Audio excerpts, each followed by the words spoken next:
Coming up on this episode of Nintendo Cartridge Society, Fox McCloud is back, and this time, he's you. You've got a friend waiting for you in the town of Algiba, so the Nintendo Cartridge Society has got a friend waiting with you.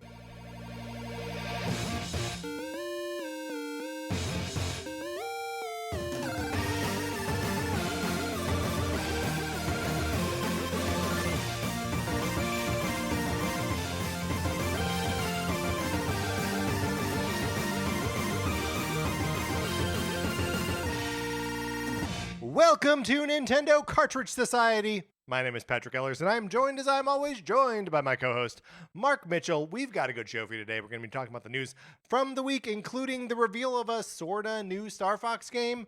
A new Star Fox game, but it's only sorta new. And then on Thursday, we are presenting, it's a special presentation of our from Patreon, our NCS Arcade episode about Elite Beat Agents. But Mark, in the meantime, how's it going? It's going great. I feel like we have so much to get through today. I don't even know how much time we want to spend up at the top with some banter about toilet paper or whatever. Right. Well, and I think people are too picky about toilet paper. No, I like a good toilet paper. There was, after we moved into the new house, which has 2 bathrooms, there was a brief period where we had just had some extra toilet paper or something that was not quite as nice as the toilet paper we would usually buy and use for ourselves. Sure. So we put that in the guest bathroom. You absolutely should. Until it is currently gone. We've been in the house for over 6 months now. But yeah, there was a little bit where I was like, oh, I don't want to go into that bathroom. Was that too much about toilet paper? I think that was just the right amount. If you would like to head on over to patreon.com/Nintendo Cartridge Society and support us at the 8 or 16-bit levels, you can get access to our once-a-month episodes of miniseries like NCS at the movies. Yeah, that's right. Did I forget the name of the series for a second? Mini-series where Patrick and myself and a special guest usually go to the movies, see a movie together, and then talk about it. We just released an episode not that long ago about The Devil Wears Prada, and we'll be releasing an episode... The Devil Wears Prada 2! Oh, that's right. Sorry. The Devil Wears Prada 2, and we'll be releasing an episode not that... far in the future either, when we talk about The Mandalorian and Grogu. Yes, I'm very excited about that. Who knows? I was feeling like The Devil Wears Prada 2 wasn't going to be very good in the lead up to it, and then we enjoyed it. Yeah, had a fine time. And I'm starting to have that, or not starting to. I have that same feeling about Mandalorian and Grogu, where I'm like, I'm worried about this. I don't know if it's going to be any good. But I'm hoping it'll turn out to be fun. I'm hoping it'll turn out, yes. Yeah. That's all we can really hope for. Also, here's a thing you could hope for. Being in our Discord. Email us, Nintendo Cartridge Society at gmail.com. We'll send you an invitation. You get in there. You chat with us about everything that's going on in the world of Nintendo. Look. If there is a Nintendo Direct announced for happening less than 10 minutes in the future, and you're like, how do I get plugged into this and talk to people who are talking about it? Our Discord. We were there. We were ready to chat about it. What a time to be alive. I mean, truly, just bizarre, unprecedented stuff.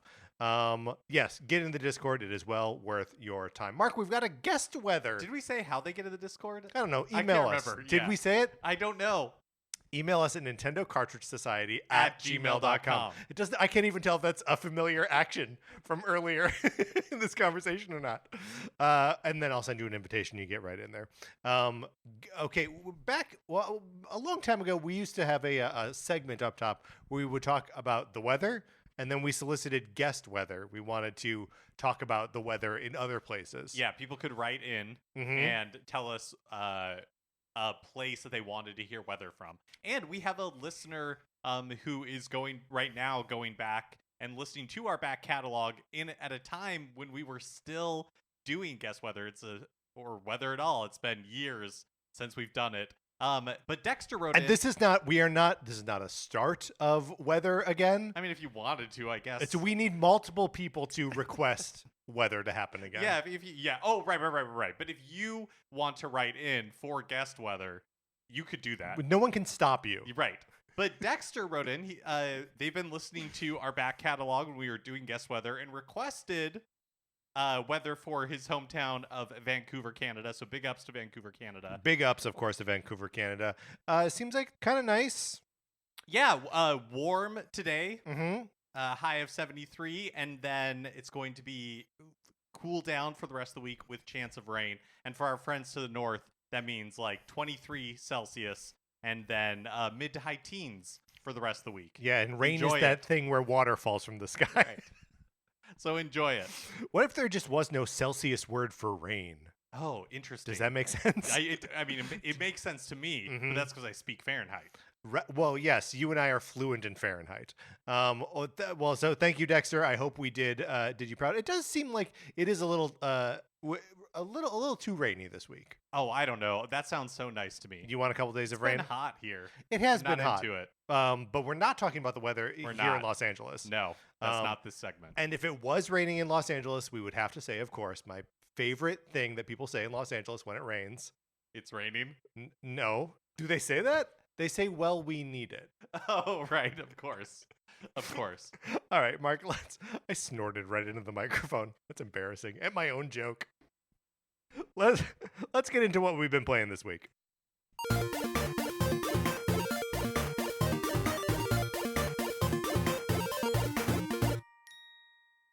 I have beaten Pokemon Pokopia. Oh, great. I rolled the credits on it. I cried, and then I kept playing. Oh, wow. So it's a very satisfying ending. It's yes. So I've been talking about what's so satisfying about Pokemon Pokopia is that all of your tasks are character based. Like all the little things that you have to do are all like in service of these new Pokemon friends that you're finding.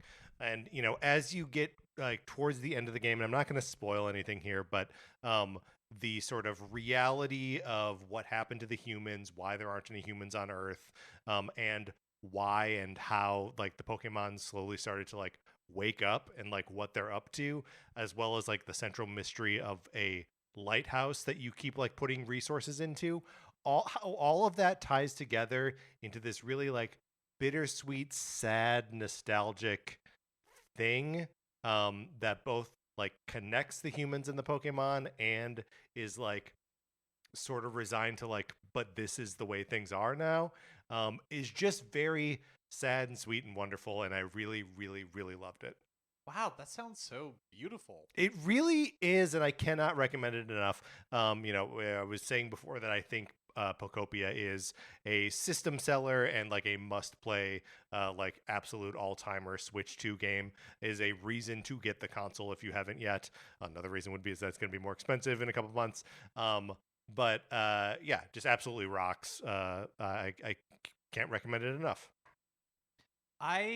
This weekend had the opportunity to play Super Mario Brothers Wonder in local multiplayer for the first time. Some of my family was in town, and I had nieces and nephews, and 3 of them and 1 of me, and so it was perfect for us to play some of it. And this is probably how would you rate their game familiarity? They have played a lot of like Mario Kart, Let's Dance, 1-2 Switch, and I know that they are familiar with like Mario Odyssey. Okay. Because they were wondering if I had the game where you could like play as the hat, like that sort of thing. Yeah. But I don't think that they play a ton of video games. But they do have a Switch at their house. Like I've played Let's Dance with them and stuff like that. I don't know if they'd ever played Mario Wonder before though. I don't think so. So this was my first experience playing local multiplayer in the game, and it is chaotic and crazy. And like I think if you were actually trying to play the game, tough. I don't know that it would be fun. Yeah. But it was fine because like I could just keep things moving, and then 2 of them were Yoshi and the other one was like Princess Peach. And so like the 2 were kind of like they couldn't fail. But then you also had I was online, and so I had passive multiplayer happening. Oh yeah. And so then in addition to that, there would also all just those be ghosts, ghosts and like other people, and it was really overwhelming and kind of like weird. Like weirdly, like I had a good time, but I don't know if in a different context that I would be having fun. Yeah, sure. I mean, when you're playing 4-player in a Mario game unless it really is like you and 3 other like A+ Mario players. You really can't. That's totally true. You But know I what I feel mean? like the difference between in like new Super Mario Brothers U Yeah. is that there's so much less crazy stuff happening in the game itself. That's a great point. There's no wonder seeds. There's no like all of this just like totally bonkers stuff that is happening that I feel like just amps up the chaos of local multiplayer for Wonder in to almost too high of a degree. Yeah, sure. Well, and I would have turned off that the passive multiplayer ghosts like right away. But no, you decided to leave them on. Well, it just and then complain of chaos. yeah, I mean, it just wasn't worth like the effort when you have everybody there and they're like ready to play, and then be like, I'm gonna put this in offline mode or whatever, and then Don't you have to like go to that weird little like broadcast tower thing to turn it off, or can you do it from the oh pause no, menu? you're right. I bet you can. I bet you could probably do it for both. Yeah, I didn't even think to do that. But you could probably do it for both. yeah.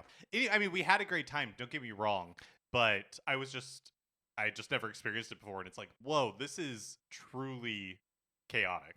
I trust you didn't do any Bella Bell Park. No, we didn't. We just kind of like started from the beginning. I will say that Piranha Plants on Parade, a crowd pleaser. You get a group together, and those little piranha plants start dancing and marching around, and singing. They sing their little song and singing. You can make them stop singing by murdering them. it's a crowd pleaser for sure. We still gotta like get some people together and play the Bella Bell Park, like play those mini games. I think that'd be fun. I also here I've got more news of games that I finished or finished as much as I'm going to. Zelda 2: The Adventure of Link, which I started playing last week. I had said that I was going to get to the front door of the final temple and then call it quits. I made it to the final boss of the final temple, and then I was like, genuinely, that is it. Hi. Did you attempt it and then be like, this is not for me, or you didn't even attempt it? No. So, it was one of those, so the way that the game, like the game over and like start fresh, like thing works is that, it'll always restart you at like that opening palace, or if the last place you were was the final temple, at that final temple. So you kind of have to make your way up to that temple, which is like a pretty tough slog through this like a lava swamp or whatever. And you'll lose lives, you'll use a lot of magic, and then like you kind of just had to be like, well, I should probably just die so I can get like the full complement of lives to explore this temple. I didn't do that. I just went like right into the temple, and therefore when I got to the final boss, and it's the boss before the Shadow Link, so the penultimate boss. I got to him and had like a sliver of life, no extra lives, and basically no magic. And I was like, I could try to do this again, but I was just like, no, this is it. I'm done. I played Zelda 2 as far as I'm concerned. Had a great time. Again, I think that game is now like earned a reputation, or it has a reputation that I don't think actually reflects the fact that it is a pretty fun game. I also picked up Picross S Capcom Classics, which means that as I'm doing a Picross puzzle, I can be like, oh, that's Flashman's face. Or, well, that's the Ghosts and Goblins guy. So that's fun. And then also I spent a little time on Friday evening. I was playing Zelda 2, and I saw that my buddy Taylor popped online, and I was like, I'm just going to send him a game chat. I'm just going to open it up and send him an invitation. And he popped on, and we just like chatted and played games for a little bit. He was playing Galaxy 2. I was playing Zelda 2. And then we both started playing Mario Kart together and played Knockout Tours online, and was a blast. That's awesome. It's just like the technology working, Yeah. Not using the cameras, because like I'm not gonna like get out my camera and set it up, but it's like kind of shocking how well, even from like within my TV console, the microphone on the Switch just picks up my voice. Is there not a microphone in like the Pro Controller? No. Oh, Okay. No, it's just on the Switch 2. Wow. And the technology is just like clean enough and good enough. I didn't have to like shout. I didn't have to like anything. It just worked. Yeah. Which was sort of shocking. That is really cool. Another thing that you and I should do someday. All right. If only we played games together. We don't do that though. All right, Mark, that's what we've been playing this week. Let's get into the new releases and what we might be playing next week. So we'll of course check in on Nintendo Music first, and no new Nintendo Music this week so far, but last Thursday, 10 special release tracks from Star Fox 2026 were released. And we'll talk, of course, about Star Fox 2026 when we get to the news. But I'll maybe save my observations about the music until we get to actually talking about the game itself. I just to preview it, the translation of them of those tracks over to like fully orchestrated versions of it it feels like alien and weird to me. Like these synthier sounds I think fit both the textures of the string parts and the percussion parts. All just makes more sense when it's kind of MIDI and not, as soon as it's real, I'm like, man, there's a lot of snare in this piece, it just feels strange. But yeah, do you get a chance to listen to any of it? No, I didn't. Yeah, anyways, we'll talk about more. Yes, we'll talk more about Star Fox in a little bit. The only other new release I really wanted to point out this week comes out today, and it's the Switch 2 port of Indiana Jones and the Great Circle. Yeah, was this a game that you had your eye on? Yeah, I am interested in playing it. I have a little bit of a backlog right now, so I don't have any intention of playing it right now. But I think it's cool that it is on Switch 2, and based on the previews, seems to run pretty well. I haven't seen any Switch 2 specific reviews out for it today on Monday when we're recording it, so maybe they'll drop tomorrow. I don't know. Yeah, that's interesting. I wonder if it's like just not that like the point of reviewing the Switch 2 version, like what is that, that I like guess performance is what I'd be interested in knowing. Performance for sure, but it's also like a matter of like if you were like interested in like demanding about performance, you would have just bought it on another platform already anyway. Well, unless you're like me and don't own any other platforms at which you could play it. Right.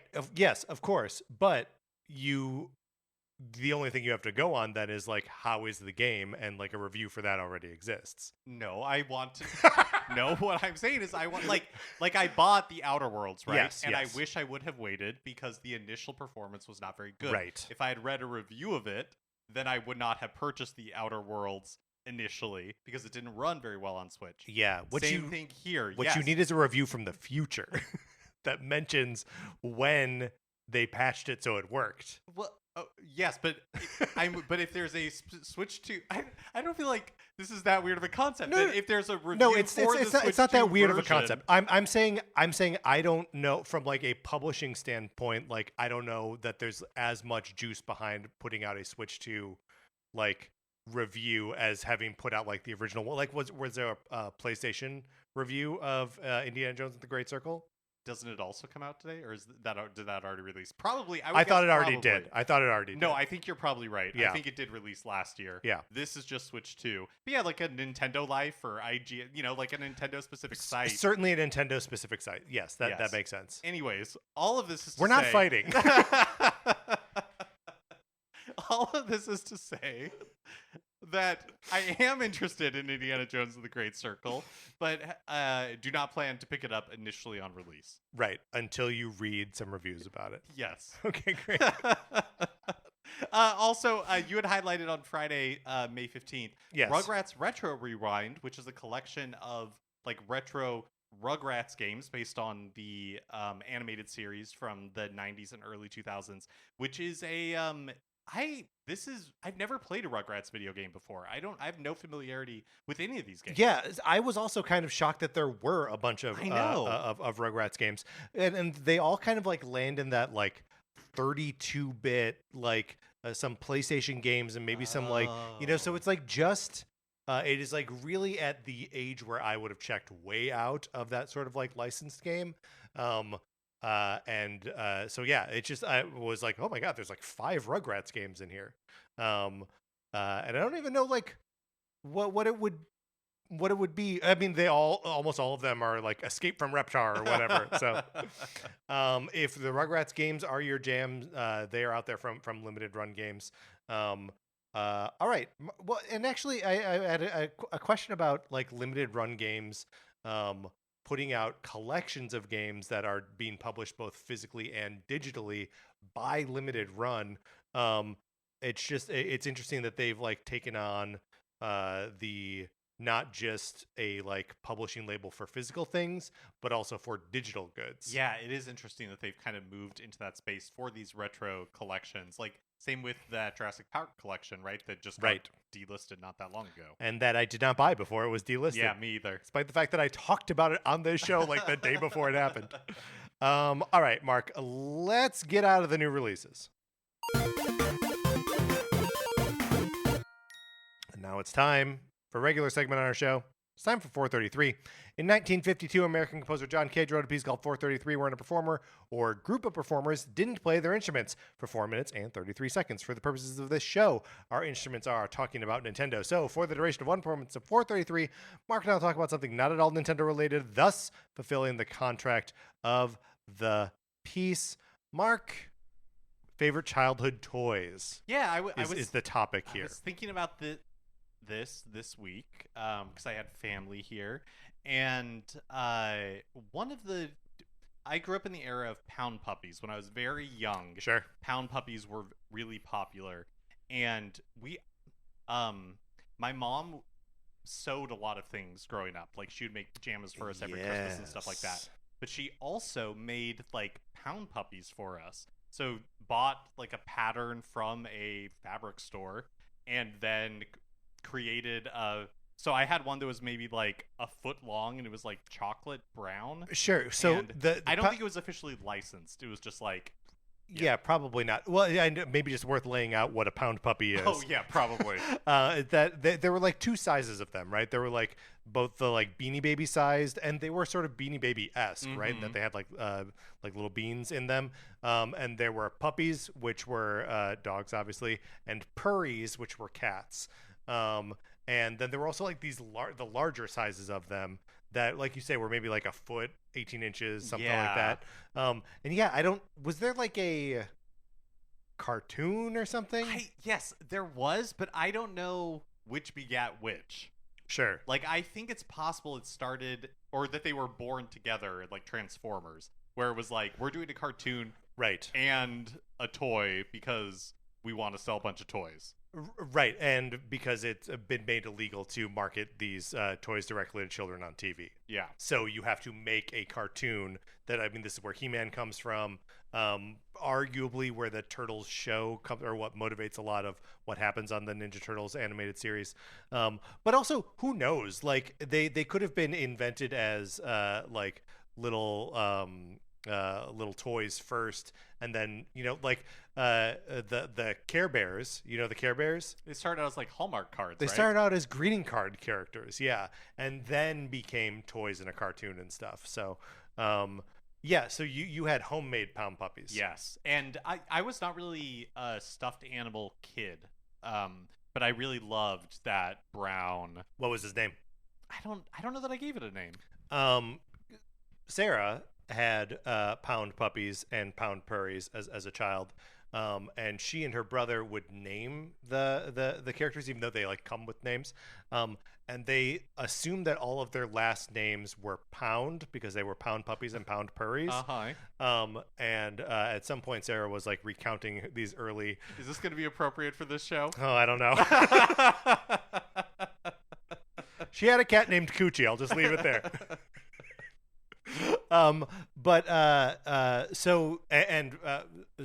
We recently had Sarah's parents in town, and her mother like brought some of the pound puppies. We now just had to like figure out what to do with those. But yeah, so I guess instead of talking about our favorite toys, we just talked about pound puppies for a little bit. Yeah, interesting. We'll have to revisit this. All right, Mark, we were accompanied today by the Berliner Philharmoniker. Let's get into the news.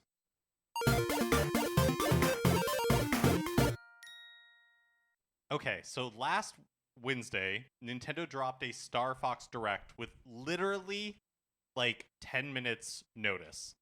Yeah.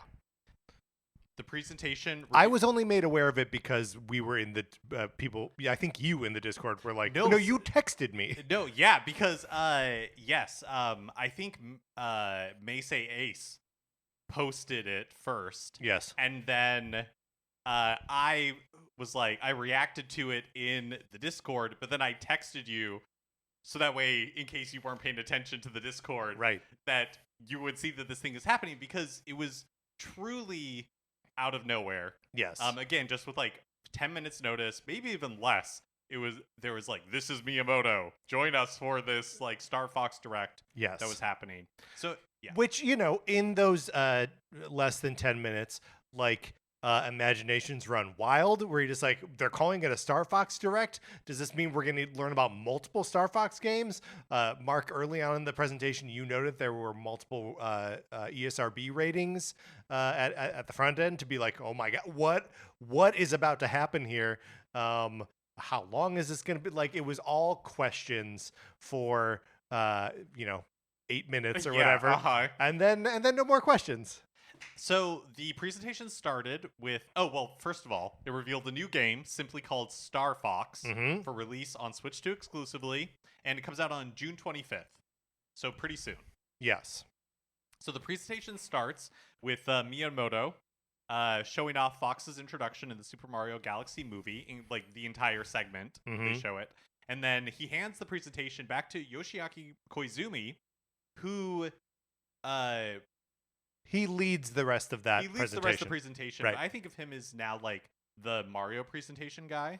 Uh-huh. And did he lead the do you remember if he led the Donkey Kong Bonanza reveal? I can't remember if it was him or not. I don't think it was. But anyways, I but thought it it might was have been notable that he was the one that was like leading the presentation for it. Yeah, well, and that even with him leading the presentation, that we still got like this chunk of like, here's movie stuff, and Miyamoto is talking about movie stuff. Yeah. It seems like, I mean, I'm sure he's still connected to their like games and what have you, but like I think he's kind of just shuffled on over to movies. Yeah, I would imagine that takes up a lot of his time. Also, Miyamoto was sporting like a black Star Fox t-shirt. Yeah, which I posit, and Koizumi's wearing as well, right? Yes. I posit that this is the new Pikmin Big Green P t-shirt. The white t-shirt. Are they selling this one yet? I don't know. Yeah. I'm just saying, it's like there was a second where I was like, oh, that's pretty good. It is, yeah. Should I get that? Uh-huh. If it's available to buy. So they show this off and make it pretty clear early on. Like, pretty early on, they make it clear that this is what they call reimagining of Star Fox 64. Right. They say it is based on Star Fox 64. Yeah, the same levels and level layouts are unchanged. Of course, with like much more detail and that sort of thing. I gotta say, at this point, immediately, crestfallen. Yes, and it took me a few hours to work my way back around on this. Right. I don't think this conversation about Star Fox 2026 is going to be a negative one, but I just wanted it expressed that my initial response was, why are we doing this again? No, I completely agree. Yeah. I completely agree. I was surprised, initially disappointed that it was just like another Star Fox 64 remake. But we'll get to that. Well, yes, there's a lot to this package. Yeah. That is intriguing and exciting and confusing. So let's plow through it. Yeah. So the characters have been completely redesigned. Boy, have they. There's completely new voice performances, a new script that uses a lot of the classic, new voices. Slippy no longer sound like Slippy sounds totally different. Yes. Like they went for a less annoying tone for Slippy. I mean, I think they're kind of going for less annoying. No shade to the original Star Fox voice actors, but like those all feel like video game performances from a pre-Metal Gear Solid world, right? Where it's just like I don't know, they just need to sound like annoying cartoon characters, and basically everyone does in that original game, and that is part of its charm. I am not opposed to substituting that charm with good acting, which is what they seem to have done here. But yes, I agree. Slippy is one of the like standout where you're like, oh, this is a decent voice for it's this a different character. take on this Yeah. character. But yeah, seems Still to be not as froggy as I might like though. He's not like wah, wah, wah, wah.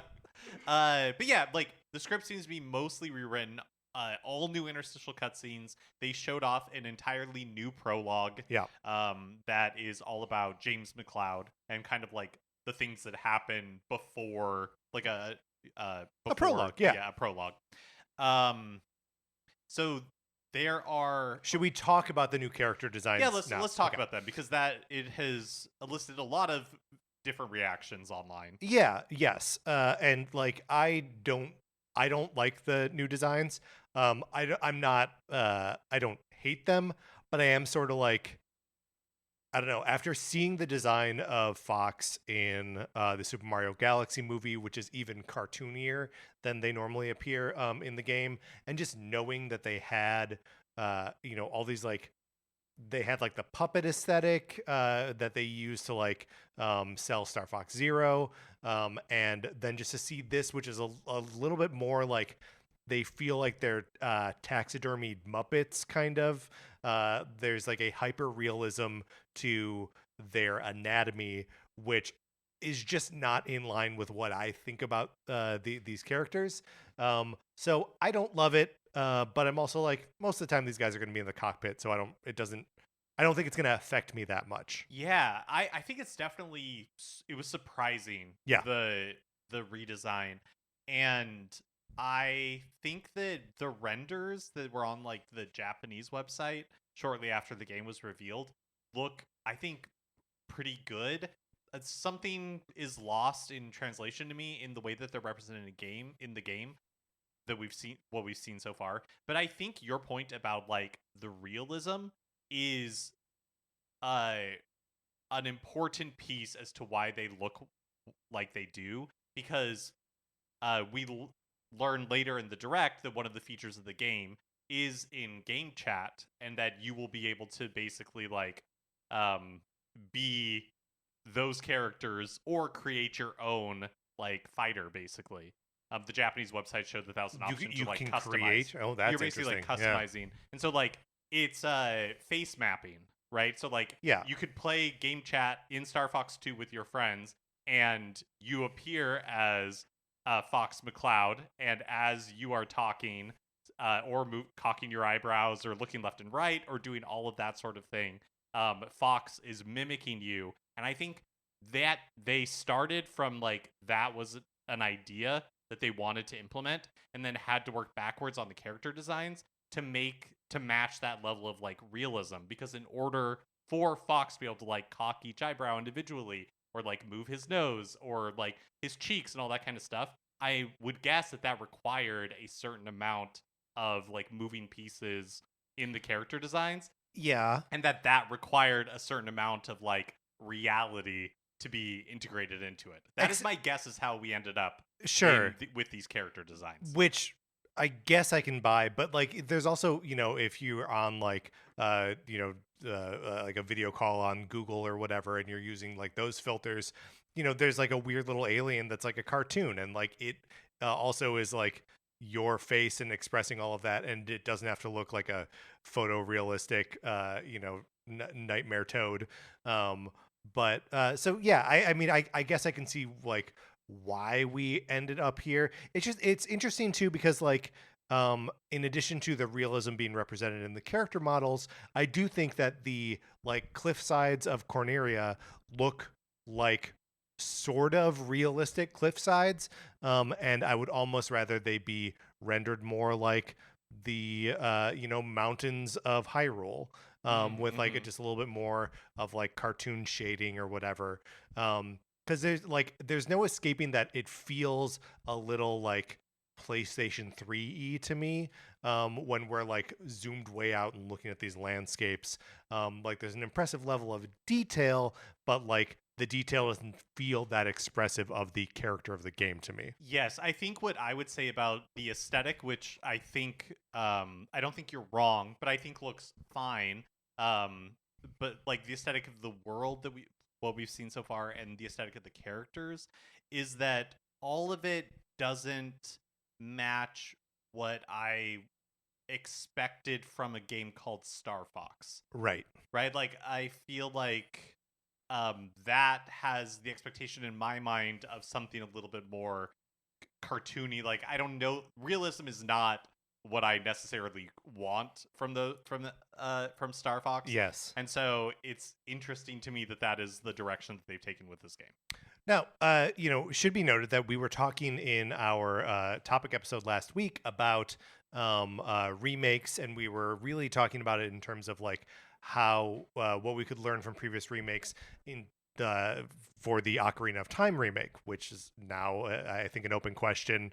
Is that were we crossing wires, and is this Right, partially that, or is that still on the board for later? And one of the things that we brought up was like that Link's Awakening remake introduced this brand new art style that is like, wow, cool. Now this is like a new pillar for the way Zelda can look. And this is that. This is a new way for Star Fox to look.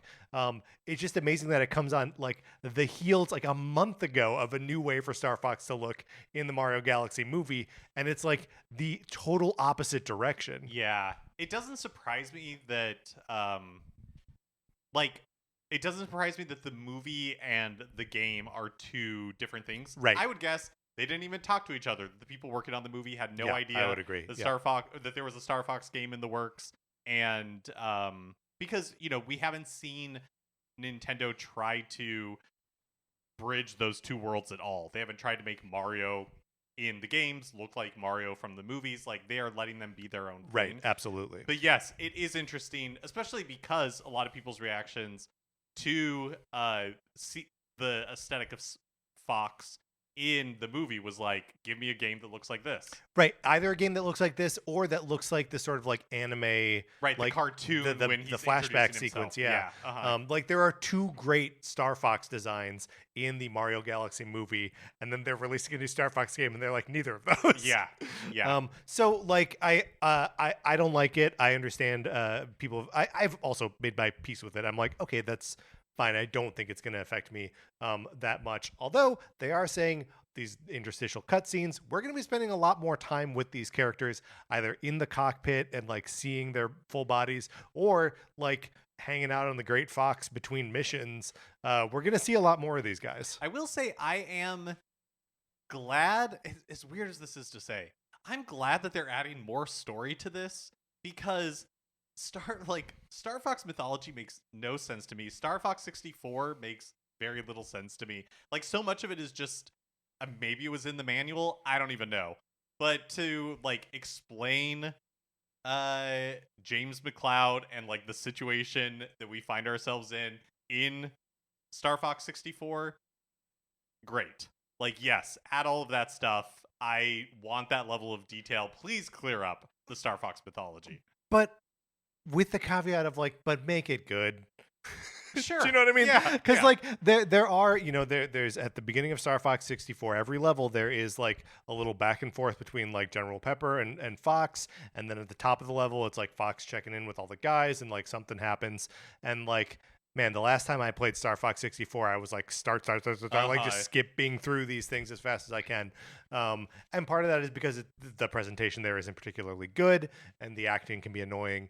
But so yeah, if they are able to make these, I'm all for like more story here, but like I usually skip the story when I play Star Fox 64. And in fact, like, the way the original game is designed, and this one too, I have to imagine, because they walk you through it, is that like you do one specific path, you can kind of like alter your path through the solar system to get to Venus. Venom is the name of the planet, and a run through the game is like an hour 10 maybe, and then you do it again and you encounter, of course, a lot of the same story beats. So like I think after the first weekend I'm going to be skipping all the story stuff again. Yeah, but I think that's fine. I think that's fine too. Yeah. Okay, let's see. Anything more that we want to say on characters or anything like that? No, let's keep going. Okay, so they promise 3 difficulty levels: easy, normal, and expert. Yeah, which like easy does really just like I included the little like bullet points for like what each difficulty level connotes or denotes. And easy really does feel like it is the here to experience the story kind of mode, and then normal and expert are the two like kind of arcadey versions. Normal more or less reflects what the original game was like, and expert is like stuff does more damage. If you run into anything, you instantly get wing damage. But there are a separate set of medals and high scores for the normal and expert modes. So I think that's that is interesting. If you want to really approach this game as like a completionist's thing, like I as a kid, that was my relationship to the original Star Fox 64. It seems like they are feeding that beast here, and in the challenge mode, which we're about to talk about. Right. So there's also new challenge modes that let you play individual levels that you've already cleared with extra objectives. So every level has normal and expert levels for challenge mode, with a separate set of objectives in each. Right. So not only will the level itself be harder, but the special things that you have to clear are either like higher in quantity, like kill this many enemies with a bomb, or more difficult. One of the examples that they had is like find the one like red guy in the suit and destroy him on normal mode, and on expert mode is you have to do that, but only with charge shots. So like, it can just be like a little bit more specific. It does mean that like every level gets a bunch of replayability to it. Right. There's a new multiplayer mode, 4v4, and includes 3 maps, each with their own objective. So it's not just always dogfighting. But it seems like it's Star Fox versus Star Wolf, although they're like in later when they talk about being able to like play as characters in game chat, you can choose from a ton of different characters. And so I'm wondering if the teams are always Star Fox and Star Wolf, but the makeup of those teams, who's on those teams, can be pretty wide. So like can you play as like Cat and Bill and Right. Yeah. I don't know. So the maps and their objectives: Corneria, take out opponents and seize control of the zone around satellite towers. Ficina, collect energy crystals while dodging meteorites. And then Sector Y, retrieve cargo and take it to your base. Yeah, so like all of them seem like genuinely more involved than as you said, just dogfighting. It does make me wonder if like they have the ability to add either more maps or like to swap these modes around on the maps. Right. Because it is a little bit weird that it's like Corneria, you always have to do this thing of like controlling territory. Right. Also, it'll support game share for up to 4 Switches or Switch 2s. So again, pretty cool if you have Switch 1s. Somebody with a Switch 2 can game share it with you. So that's locally. And then 4 Switch 2s online through game chat. Which I do think is very cool. Yeah. That if I am the friend in the friend group who bought the new Star Fox game, I can make my other friends hop online and play with me. Yeah, that is cool. It does include co-op. So there's mouse targeting and co-op for like the pilot gunner gameplay, similar to what they had in Star Fox Zero. And similar to one of the things that we suggested be carried over in our Star Fox episode from a couple weeks ago. So Star Fox character... So much of what we've been talking about is so relevant to the reveal of this game. Star Fox character avatars for game chat. We talked about that a little bit. Nintendo 64 controller compatibility. I love this. I love it too. It is a thing. It is like I was a little bit rolling my eyes of like, yeah, we get it. It's Star Fox 64, you know. So they do a brief look at past Star Fox games, including the original Star Fox. the original 64, Star Fox Adventures, and Fox in Super Smash Bros. Ultimate. Yes. Um, But interesting to include Star Fox Adventures when that is not a game that is playable on Switch or really anything right now. Could show up in Could the show up. GameCube, Mhm. Nintendo Switch Online. And then not include Star Fox 2, where it's like Or Star Fox Zero. or Command or Assault. Yeah. So just a lot of or Guard, of course. Right. Yeah. And then they ended with the game's prologue depicting the scene that we talked about with James McCloud, Peppy Hare, and Pigma Dengar flying to Venom to determine the whereabouts of Dr. Andross. And Pigma turns on the team, attempts to shoot Peppy out of the sky, but James takes the blast and goes down. Right. So we are witnessing the death of James McCloud. Right. Question mark. Let me ask you this. Cast yourself back in your memory to playing either Star Fox 64 or Star Fox 64. Did they call him Dr. Andross? Oh, good question. Or is this an honorific that we're adding now? Right. To expand the lore, to clear up the lore. Right. Or maybe just so we can compete with Baby Dr. Luigi or whatever.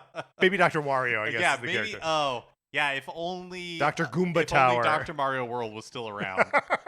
We get a special event in Dr. Mario World for Star Fox featuring Dr. Andross, who I think would be a bad dentist. Yeah, probably. Although I guess I don't know why I said dentist. Why Dr. Mario's not I don't know. a dentist. I liked it though. But anyways, Dr. Andross would probably be a bad dentist. Okay. Dr. Mario DDS. That's what we need. Okay. I want to pick up what we were talking about earlier, which is our initial reactions to this. Because then we'll talk about price and all that kind of stuff. But because the price greatly figures into my sort of recontextualization of this product. Yes. So, well then, okay, you're right. So let's talk about it real quick then. Digital price $50, physical price $60.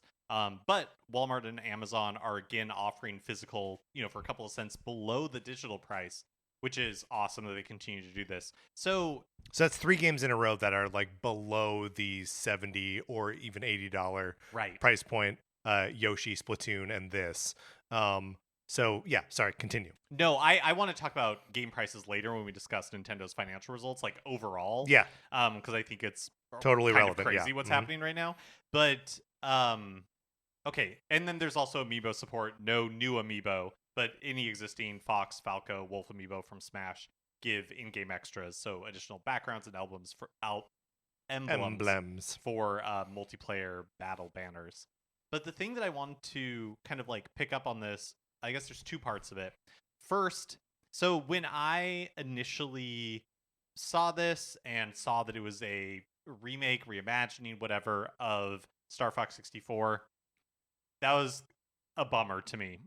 It was also a bummer because the rumor that preceded this is that Ocarina of Time is getting a remake this holiday as well. And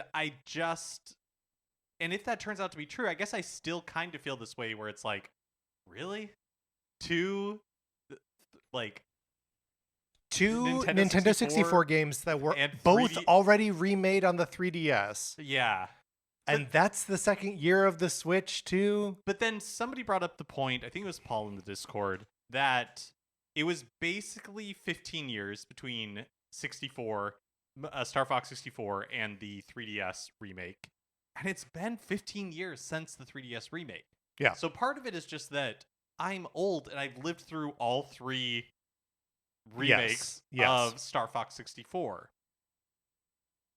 Also, if you consider this in the context with which Nintendo intended it for it to be revealed, because obviously there was the leak a few weeks ago, like at the beginning of April, from Nate the Hate that said there's going to be a new Star Fox game, plus the Ocarina of Time remake for the end of the year.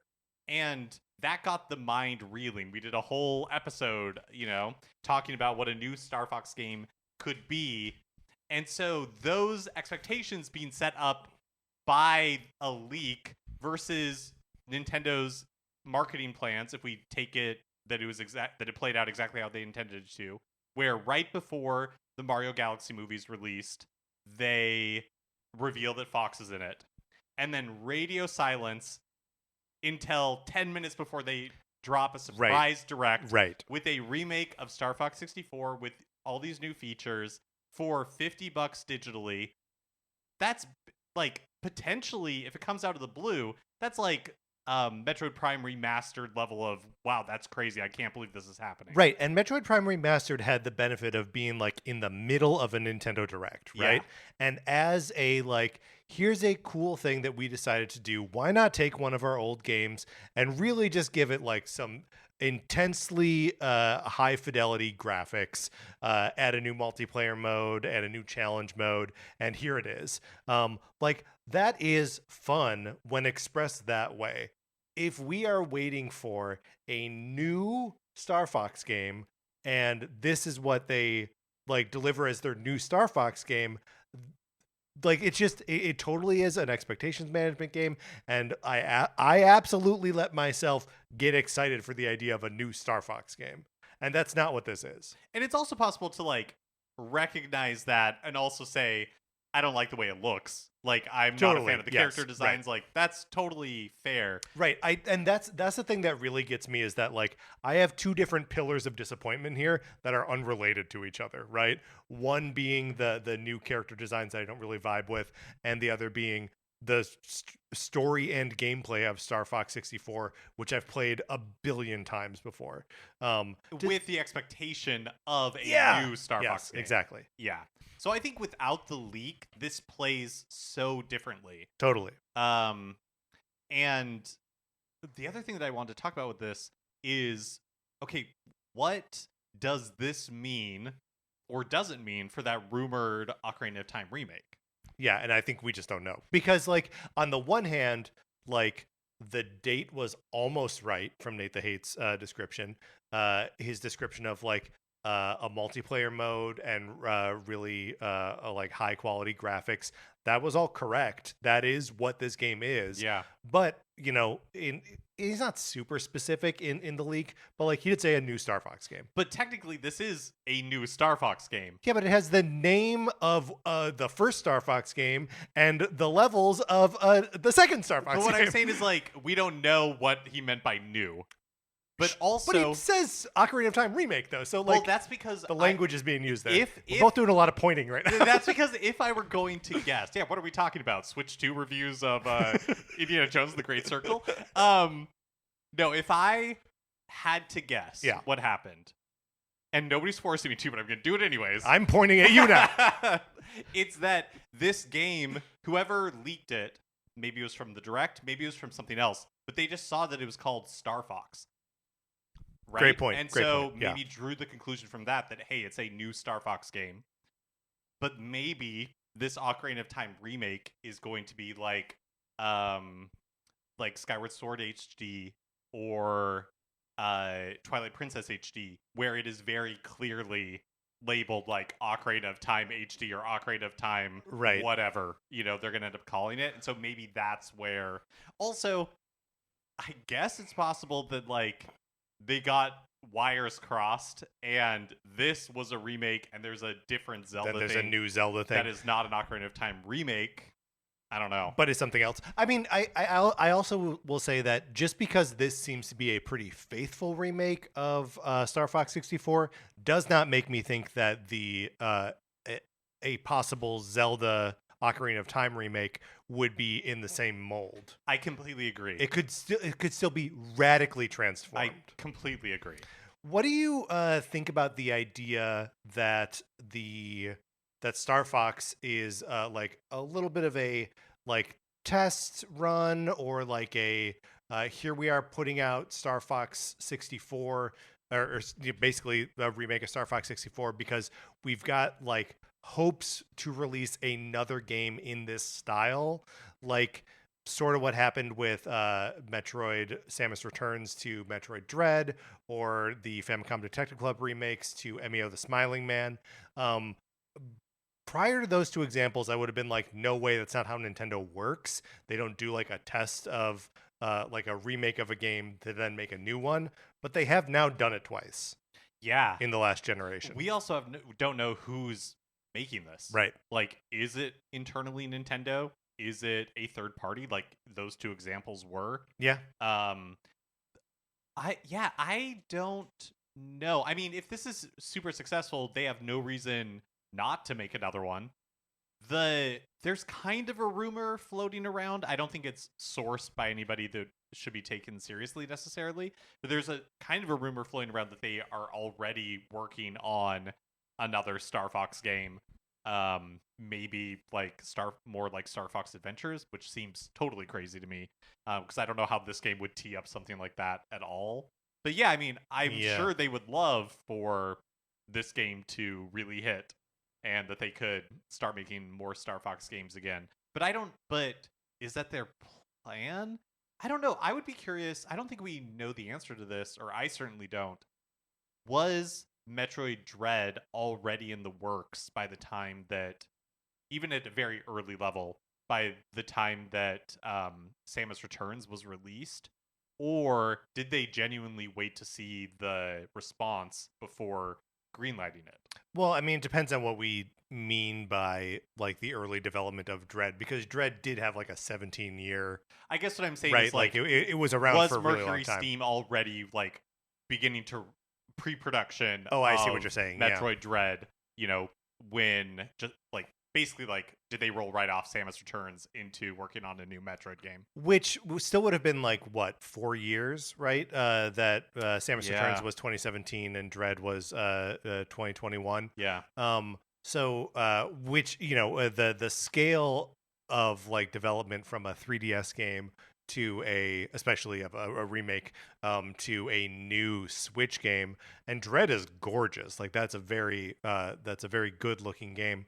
Yeah, well, actually, no, now that I'm saying it, like they probably were working on Dread before Samus Returns came out. What do you think? Do you think that this is teeing up a like?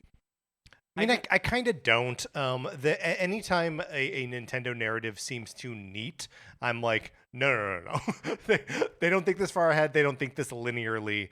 But like I said, we've had the two examples of it, and yes, two examples over the last 10 years, but still, it's two examples. Well, also with how like if they were to make a completely new one, I don't know, maybe I am buying it, because if they were to make a completely new one, it would take a while because they don't have like the framework of 64 to work off of. And so that, with how involved game development is nowadays, could be 4 or 5 years away. So maybe they would need to get started now to have like a new one. Yeah, it's just so interesting because like it seems to me like what would be difficult about making these a Star Fox game, be it a remake or a brand new game, that a lot of it is going to come down to like making the gameplay engine feel right and then designing all the assets, right? And the actual like level design and scenario design, like that seems like the fun part to me. And like, that's something that we saw back in like the NES days, where there would be a new Mega Man like every year, where it's like, yeah, just you don't need to like change what's happening here, just like new levels, new bosses, new weapons. There we go. And it's a new game. And like if they can do that with the current Star Fox 2026 engine, it doesn't feel like that big of a lift. I see what you're saying, because the core mechanics, the hard part, is in place. They've already redesigned. I'm sure it's all hard. No, but I know what you mean. Yeah. Like I don't mean to be flippant about it, but it's like, hey, you've already redesigned the characters. Yes. You've already decided what the world looks like. So yes, like those building blocks are in place. And you don't have to reinvent the wheel if you create a new one. Yes. Yeah, I see what you're saying. Exactly. And like the locations and the scenarios in Star Fox 64 are iconic, right? Like they did a really good job of designing those scenarios. I think, that was one of the things that I wanted to keep from Star Fox 64 in my when we were talking about a new Star Fox game, of like, I just want those blockbuster set pieces. And I should have been more specific that I didn't want those blockbusters. The monkey's paw. Girls. Yeah. So I mean, I just want new levels, and it is possible that we haven't seen everything that this game has to offer. I don't really know what else to expect. I don't think there are going to be new levels Right. like tucked away in the back of this or anything. But to some extent, the multiplayer maps are new levels, and being able to approach them all with like the expert level, maybe that's new enough that I've just played Star Fox 64 so many times, and I'm excited to play this game, but I hope I'm not just like excited to revisit 45 minutes of gameplay from when I was 14 and then put it down forever. I know. I feel like that's where it's difficult. I mean, our perspective, the only perspective we can have is our own, right? Yes. And like I said, like we've now lived through 3 remakes of Star Fox 64 15 years apart. And there are so many people who own a Switch 2 or just are meeting Fox McCloud for the first time, right? That this will be their first time experiencing this game. There will be a bunch of players for whom this is the first Star Fox game released in their lifetime. Yeah. Right? And those will be 10-year-old people who have opinions and can talk and stuff. So, like it's not yet, like I get introducing to a new generation, but like I'm just like just give us some new levels, I guess is the refrain I'll keep going back to there. It's also, yes, this is the third version of Star Fox 64. It's sort of the same like story incident, like same setting and like overall adventure as the original Star Fox and Star Fox Zero. I'm not going to claim that all these games are remakes of each other, but like, it's not like they didn't remake the same Zelda story 100 times. Right. Like they changed specifics and locations and all that kind of stuff. So. I also think because it's $50 digitally, I'm more forgiving of it because it's like, yes, like again, I liken it to Metroid Prime Remastered, and I would say this is even a bigger swing than that was. I think so too. And but it's a remake of a Nintendo 64 game and not a GameCube game. So yeah. Yes, totally. But yeah, totally the price point of $50 is like, oh yeah, okay, then it's not really that much of an investment. But as we're about to talk about, like, I don't really know when the next $70 or $80 Nintendo Switch game is gonna be. Well, anything else we want to say about Star Fox 2026 before we move on to the other kind of big news item of the week? Did you pre-order Star Fox? I haven't yet. I assume I will pick it up. Yeah, but I haven't pre-ordered it. All 3 of the upcoming Nintendo Switch 2 games I have pre-ordered from Amazon because I was able to do so for a couple pennies less than buying it digitally. So, it is on it's on its way here eventually. On Friday, Nintendo announced their full financial results for the fiscal year ending March 31st, 2026. And the big news out of it is, of course, the price increase for the Switch 2 and the Switch in Japan. So starting May 25th in Japan and September 1st everywhere else, the Switch price is increasing. It's increasing by 10,000 yen in Japan. In the US, it's going up by $50. So This is for the Switch 2? For the Switch 2. Yeah. Canada, it is going 50 Canadian dollars. Europe, it's going up 30 euro. And then the UK price is changing, but they haven't announced what exactly that is going to be yet. Right. So you and I, when we were talking about the prices being raised on the PlayStation suite of hardware, I believe I said that the Switch 2's $450 price tag was on borrowed time, and that time is running out in September. Nice of them to give a pretty big runway there.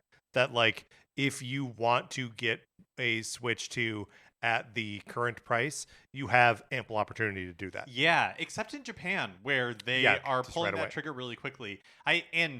So Japan also, is getting price increases on the original Switch models. A 10,000 yen increase for the OLED, and then slightly different for the Switch and Switch Lite.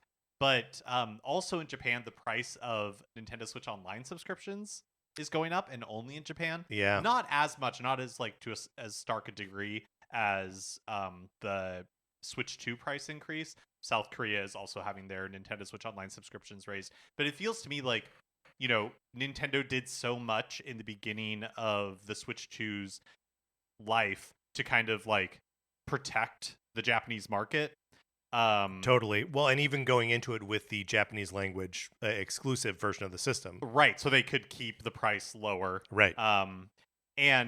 But that they just are not able to do that anymore. Right. Because like the price of the Switch 2 is now more expensive than the least expensive PlayStation 5 in Japan. Interesting. So it's a really big price increase there, and it will be really interesting to see what happens. Yeah. Like how this affects them.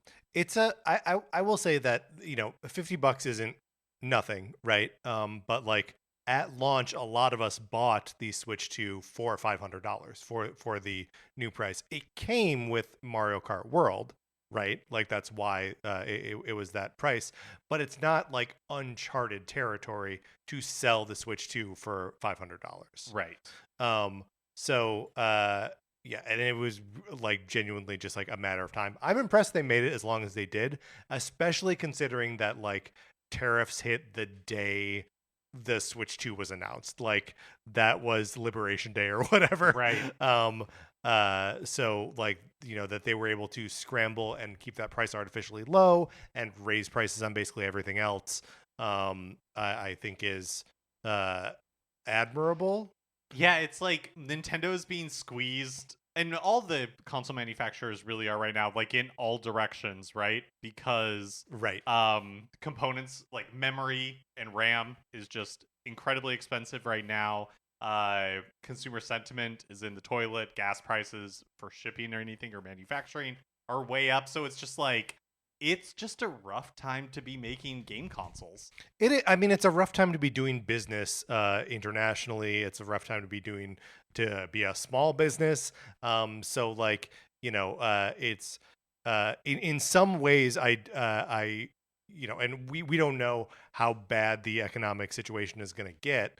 But like, it does seem like things could get really, really bad. Yeah. And you know, the performance of a Nintendo console, or like, you know, whether or not Sony's going to release a PlayStation 6 or like Project Helix from Xbox, all these things are just going to be like under the, you know, boot of history. Yeah.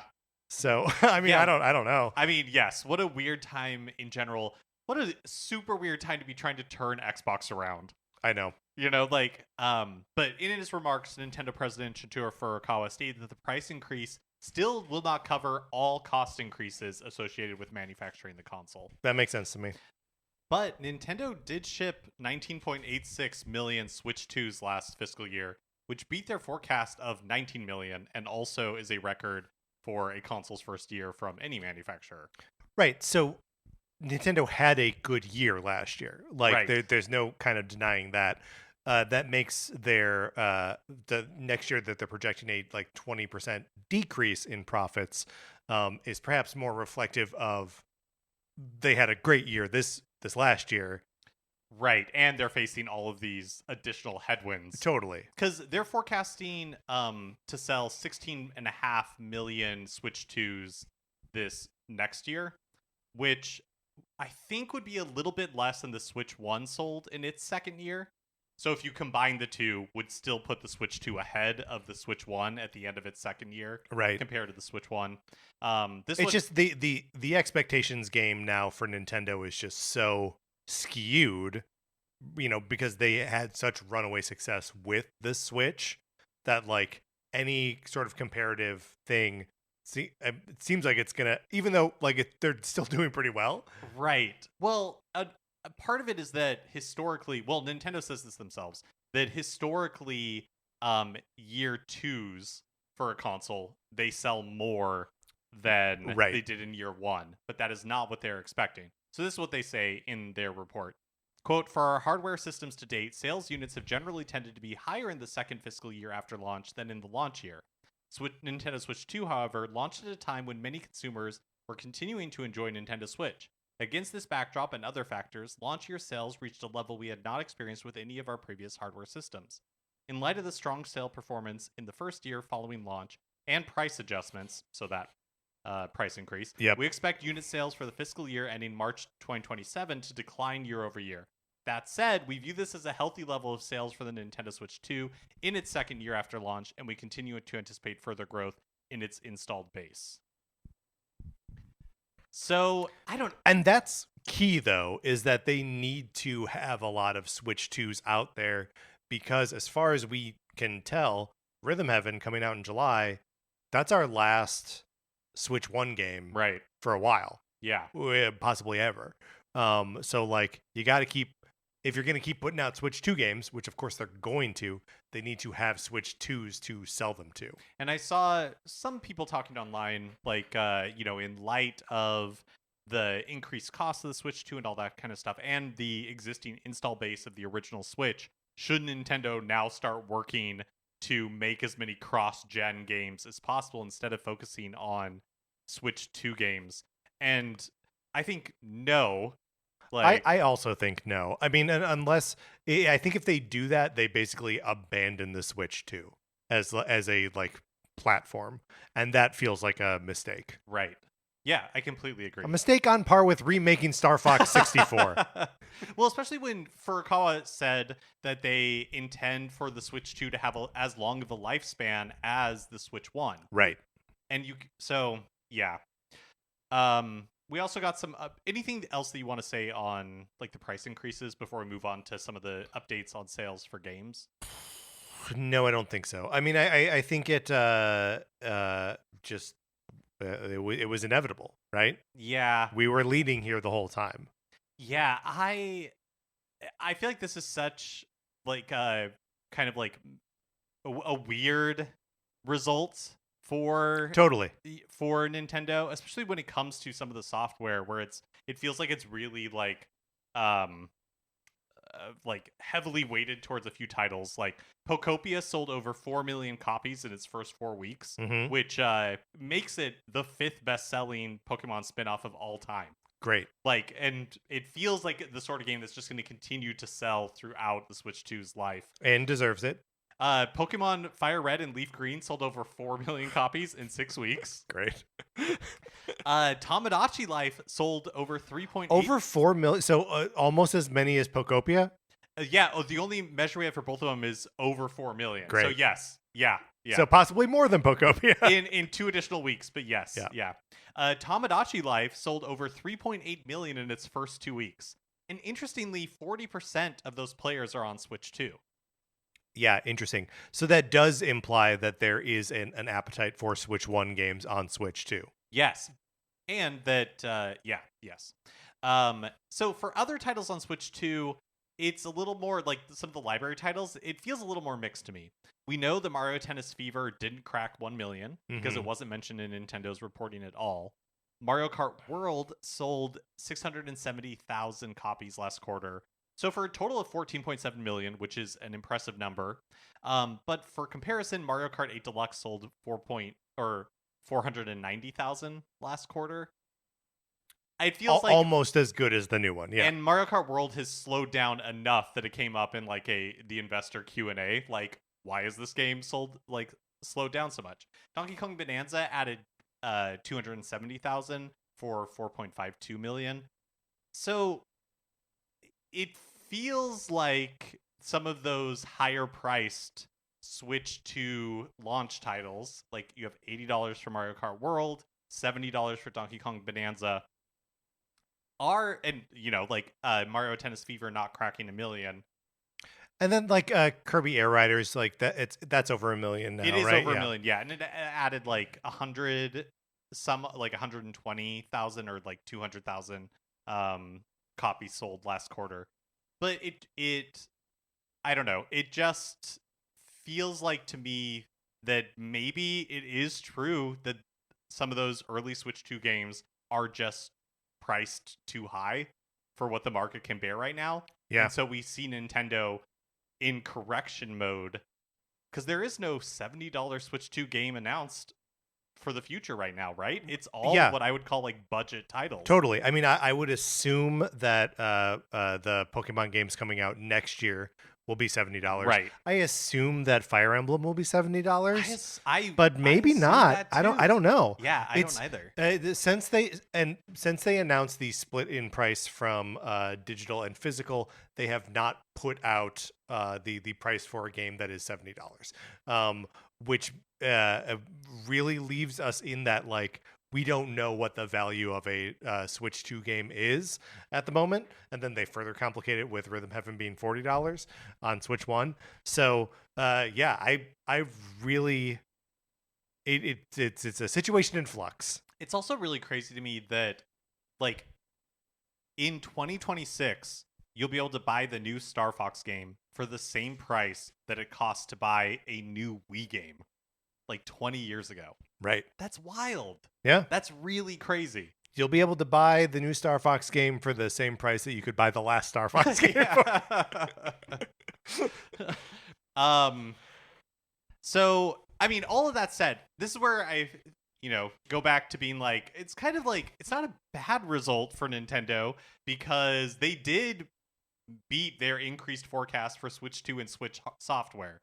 So, everything is in line with the expectations or exceeding the expectations that they laid out. Right. But at the same time, it just feels like momentum is weird right now. Like with the Switch 1, it was clear that it was a runaway success. Everything was getting a Switch bump. And the Switch 2 feels like it's going to have to be much more hard fought than anything in the Switch era. Absolutely. Well, Breath of the Wild and Mario Odyssey, like those, that is an impossible 1-2 punch to contend with from the Switch's first year. And like, I love Donkey Kong Bonanza. I really like Mario Kart World. I think Pokemon Pokopia is a masterpiece. None of those games are Breath of the Wild or Mario Odyssey. Right. Yeah, and like that 2017 lineup, because those were the heavy hitters for sure. And then the quote unquote B tier were games like Mario Kart 8 Deluxe, right? Splatoon 2, right? Those are the big ones. Yeah, ARMS, right? I guess Xenoblade, Xenoblade 2. That was another big one.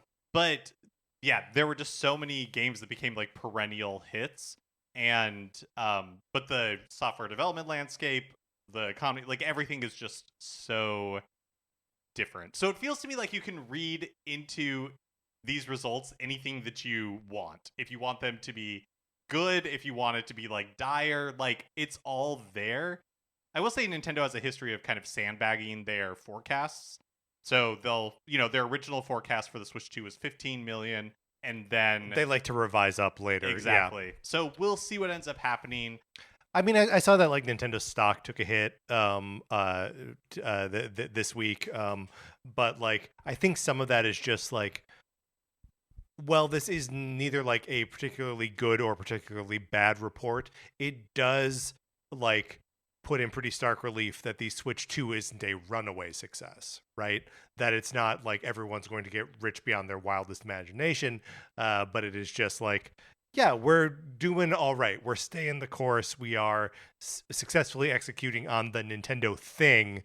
It just isn't going to be the Nintendo thing from 7 years ago. Yeah, it's like not even a reflection of the current results, which by all metrics exceeded their stated expectations. Right.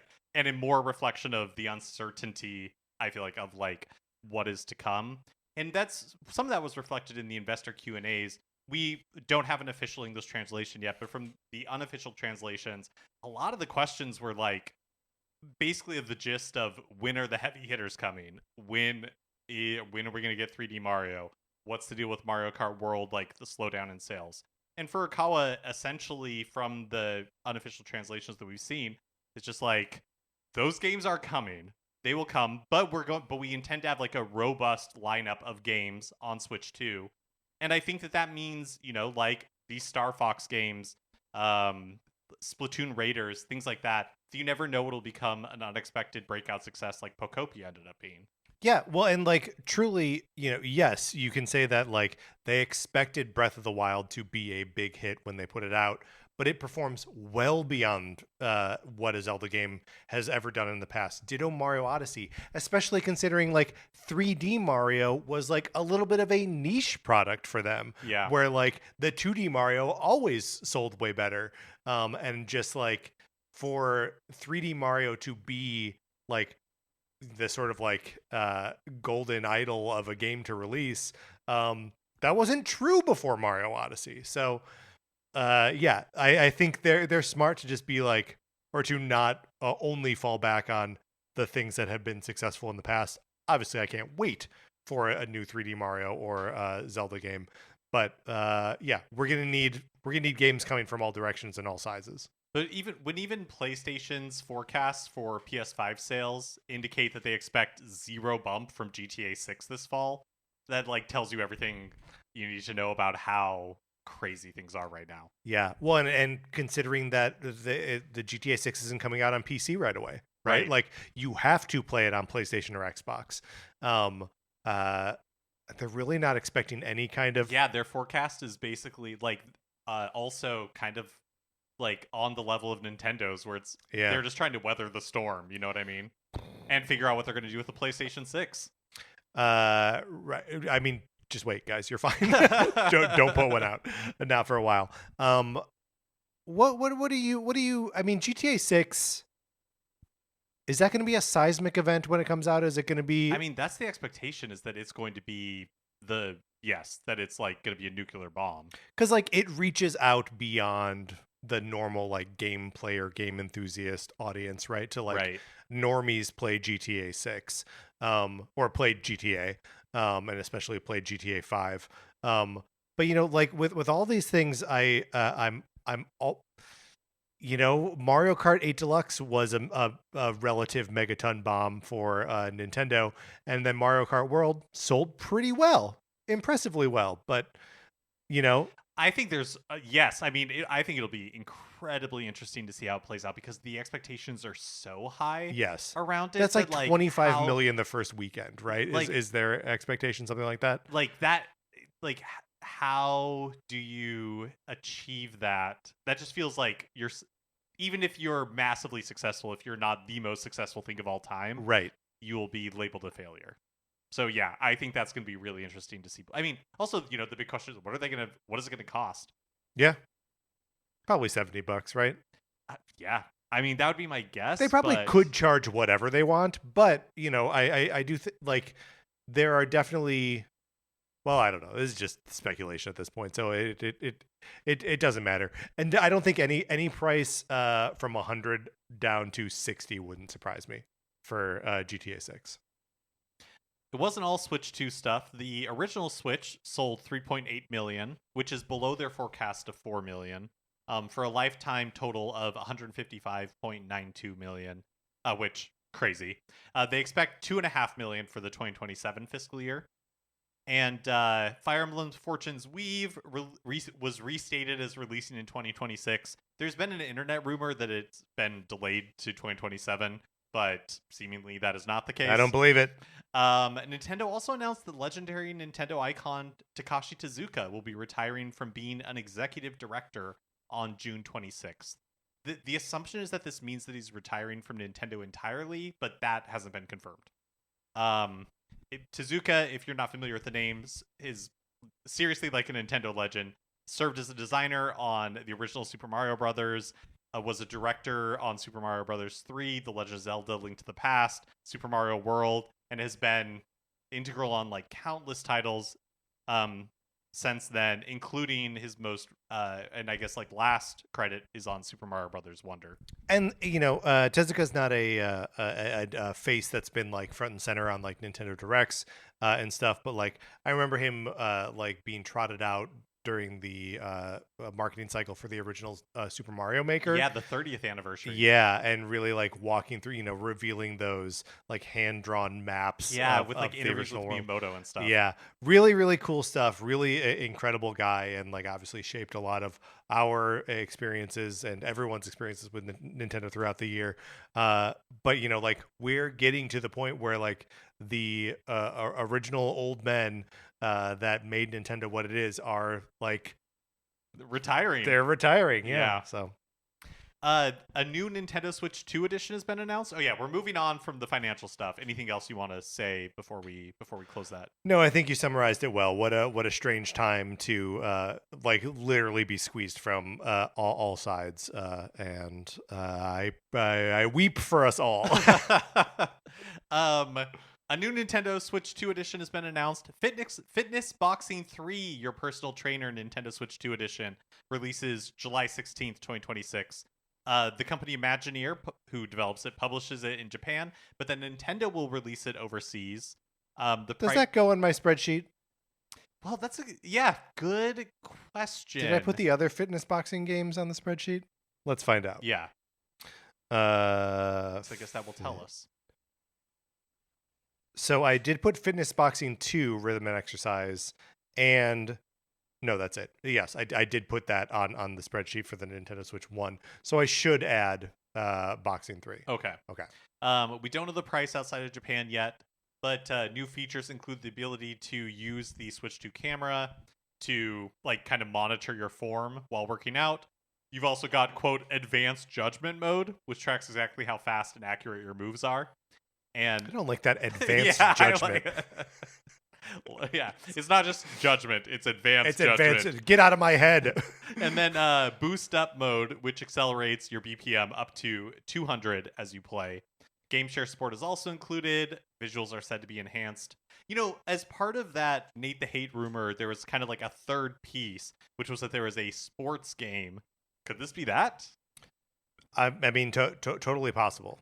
Also, last week, when there was a rating in Taiwan for Dragon Quest XI's Echoes of an Elusive Age Definitive Edition for the Switch 2, I wondered if that was the first third-party Switch 2 edition, but I guess this might technically end up being that. Yeah. If we count it. Speaking of Dragon Quest, the series is celebrating its 40th anniversary this month, and on series creator Yuji Horii's podcast, Koso Koso Broadcast, he revealed that some announcements are planned for this month. According to Gamatsu, the translation is, quote, "We'll be doing a live stream on May 27th. I think we'll be able to make an announcement about the next game. We'll also have various other things besides the next game, so please look forward to it." So, maybe that Switch 2 edition of Dragon Quest XI's could show up here. Yeah. But when he says the next game, does that mean Dragon Quest 12? Doesn't mean Dragon Quest 12, right? Which was announced 5 years ago during the 35th anniversary I recall. stream. Yes. But hasn't been seen since. So yes, hopefully that's what he means by next game. That would be amazing. Because I mean, we're all questions about 12, right? Right. We've seen a logo and then speculated wildly about the tone of the thing, right? So yeah, I'm very, very curious, and I hope that there is a lot of news on the 27th. No, there's been no official announcement of a stream yet from Square Enix, so 27th or whenever it happens. Resident Evil Requiem received a free update last week with a new minigame called Leon Must Die Forever. Good name. From Capcom, quote, "Unlocked by completing the story, this additional minigame mode challenges you to clear numerous stages as Leon while unlocking exclusive enhancer abilities. The fast-paced action is distinct from the main story mode and is packed with replay value. Can you make it to the end alive and defeat the boss within the time limit?" Multiple difficulty levels are available, including an extreme high difficulty mode for only the most confident players. True to the title, you'll die forever. That's all from Capcom. I love the title Leon Must Die Forever.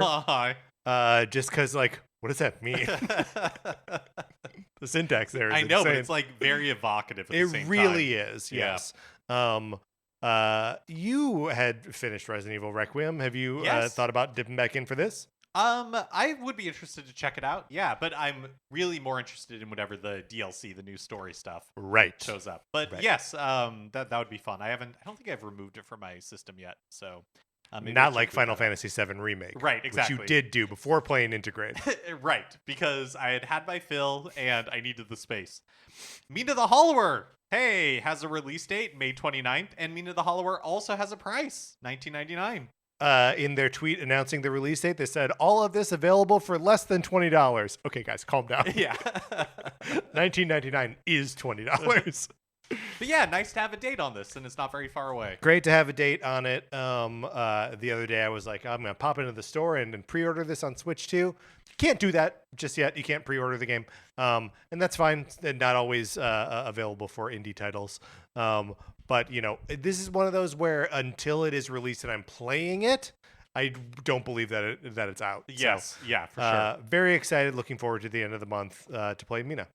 The Tears of the Kingdom Minoru Construct amiibo has a release date. I totally forgot this was a thing. Well, because they revealed it sort of with the rest of the Sage amiibos from Tears of the Kingdom, and we're like coming soon or like coming sometime. Oh, right, because It's been like a year and a half since it was originally revealed. Right. Because the other ones were released around the same time as the Switch 2, right? Because the day of Switch 2, yeah, that's right. Because Yunobo couldn't be pre-ordered for some Yunobo could not be pre-ordered for some mysterious reason.